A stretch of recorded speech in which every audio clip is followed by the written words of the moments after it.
السلام عليكم ورحمة الله وبركاته. للتاريخ يا مصريين، منتخب مصر بيكتب تاريخ جديد.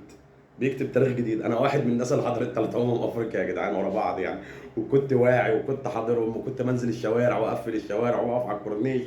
أنا واحد من الناس اللي حضرت ال3 ورا بعض. بس دي كأس العالم دور ال 16، تاريخ جديد، إحساس مختلف مع اختلاف السن بقى والعقلية. لا لا لا لا لا, لا. في فرق كبير قوي برضه يا جدعان. لا، كأس العالم ليه شنة ورنة كده وليه هيبة. دي قارة وضيعة، دي قارة وضيعة خلاص يعني. يعني كده نتنازل عن القارة ده، نمشي منها بقى. حسام حسن ورجالته بيكتبوا التاريخ.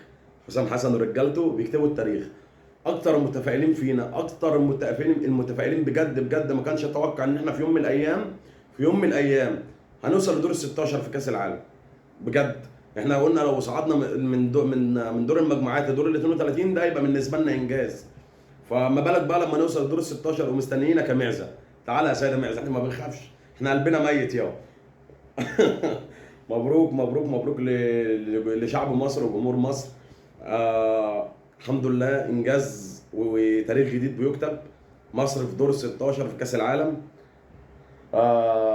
كان نفسي ابويا يبقى موجود عشان اقول له بص بقى، انا حضرت مصر في كاس العالم، وصلنا دور ال 16 بس مش حضرتها في كاس العالم بس. الله ربنا يرحمه. الحمد لله. آه في شويه تحفظات على الاداء طبعا.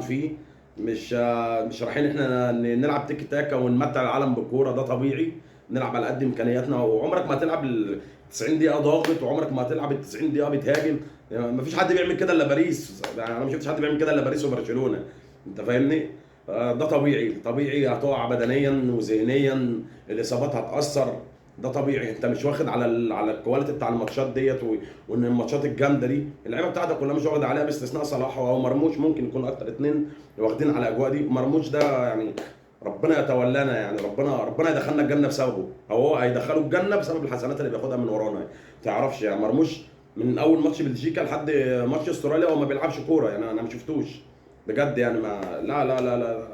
حاجه، والناس كانت بتنتقد جوارديولا ان هو بيقعدوا دكه.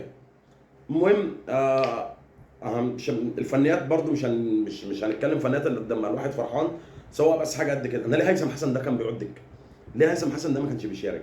انا قعدت 10 دقايق بعد الواد ما نزل، انا عمال افكر بحاول ادور على مبرر في الدنيا يخلي ان الواد ده ما بيلعبش او بينزل احتياطي.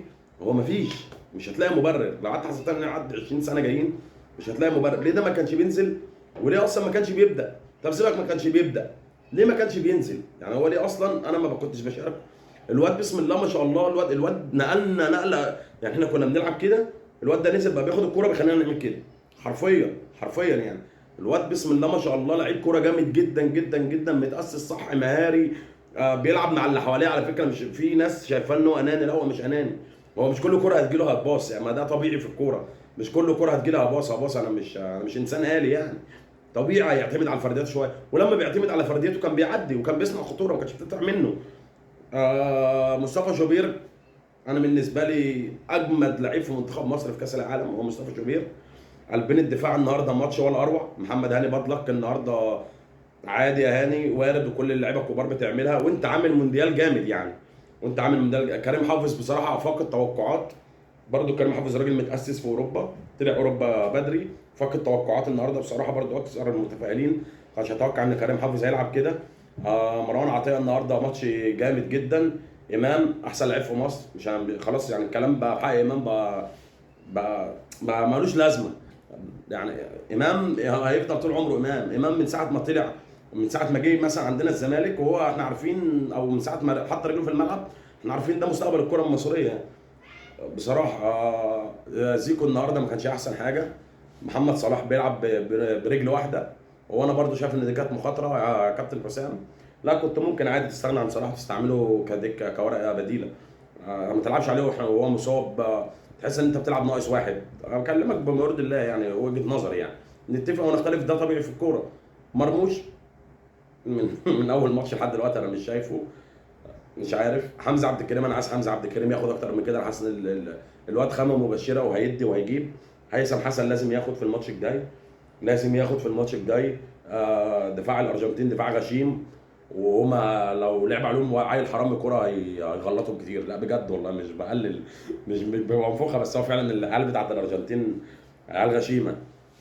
ربنا يستر ان شاء الله يعني، ان شاء الله ان شاء الله مستنينا كزايده معزه. ان شاء الله ان شاء الله مصر، ان شاء الله بامرك يا رب. ان شاء الله ان شاء الله نعدي من الارجنتين. ليه لا؟ احلم ومن حقنا نحلم. الجيل ده علمنا في كاس العالم ده، عشان بس ابقى محدد، الجيل ده في كاس العالم ده علمنا نحلم. في كاس العالم ده، كاس العالم ده بس علمنا نحلم، عشان نكون يعني واخدين بالنا من الكلام اللي بنقوله. يعني في كاس العالم ده الجيل ده علمنا نحلم. ليه ما ليه ما نحلم ونصدق حلمنا؟ إيه المانع يعني؟ إيه المانع اللي خلى المغرب توصل سيمي فاينال كاس عالم 2022؟ ان شاء الله نقدر نعملها. ليه لا؟ كل شيء وارد في الكوره يعني، وهي متمهده ان شاء الله يعني. هي بس الخوف كله بس من الفرقه اللي جايه دي. المنتخب اللي جاي ده تقيل قوي قوي قوي يا جدعان. منتخب الارجنتين فرقه كبيره يعني. اكيد مش احنا اللي هنقول، بس انا قاعد مستني بقى الحنيكه بتاعت المصريين وهم بيحللوا ازاي نوقف خطوره. بنوقف خطوره ميسي ده. انا هموت واشوف. انا هقعد الكام يوم دول لحد ميعاد الماتش اقعد اتفرج احنا ازاي نوقف خطوره ميسي. هنلعب على ياسر ابراهيم ولا رمان عطيه ولا مهند لاشين، ولا هنلعب الفرقه كلها حوالين ميسي؟ انا قاعد لحد دلوقتي مستني. الا بقى لو ربنا اراد وكاب فيردي عملتها دي ازاي برضه مش عارفين يعني. الواحد مش مصدق بصراحه. الواحد فرحان قوي من كتر الانجاز اللي اتعمل بما يرضي الله يعني. عندنا غلطات، عندنا غلطات طبيعي. عمرنا ما هنفضل ماشيين الاربع ماتشات جامد. عندنا غلطات في ماتش ايران، ما عرفتش اصور فيديو بسبب ظروف كده، كنت في الساحل يعني، ظروف شغل. بس الحمد لله. لا بس احنا عملنا تاريخ، وصلنا الدور 16. حتى الغلطه النهارده بتاعت، جت في بالي دلوقتي، الغلطه بتاعت تغيير حسام عبد المجيد لما لعبوا نص ملعب. سبحانك يا رب، ربنا اداك بعدها اصابه كريم حافظ. ربنا سبحانه وتعالى ابتلانا يعني باصابه كريم حافظ. يعني قدرت تعدل الخطه بتاعتك لثلاثه ورا، وبدات بقى تبان احسن وتلعب احسن. يا ريت نعتمد بخطه ثلاثه ورا دي. على فكره معظم اللعيبه المصريين بيعرفوا يلعبوها يعني. احنا مثلا مع فريرة كنا بنلعبها، كنا جامدين قوي مع فريرة. الاهلي كان مع موسيماني جت عليه فتره لعيبه كان جامد، ومع كولر جت عليه فتره لعيبه برضه كان جامد. يا ريت نعتمد، يا ريت نعتمد ثلاثه. وحسام حسن اصلا اول ما مسك المنتخب بتاعي كان بيلعب بثلاثه. حسن شحاته كان بيلعب بثلاثه، الجوهري. فاحنا بنحب ثلاثه ورا دي. الماتش الجاي لازم تلعب بثلاثه 5-2، ده رايي يعني، ده وجهه نظري. هنلعب الارجنتين في كاس العالم في دور ال 16. انجاز ما بعده انجاز. ان شاء الله ان شاء الله ان شاء الله هنيجي بعد ماتش الارجنتين ان شاء الله ونحتفل ان شاء الله، ونقول حققنا المعجزه بجد، ومصر في دور الثمانيه ان شاء الله من غير مقاطعه. ونحلم، ومن حقنا نحلم، وربنا بيكافئ المجتهد. والجيل ده والمدرب ده في كاس العالم ده اجتهدوا ويستحقوا.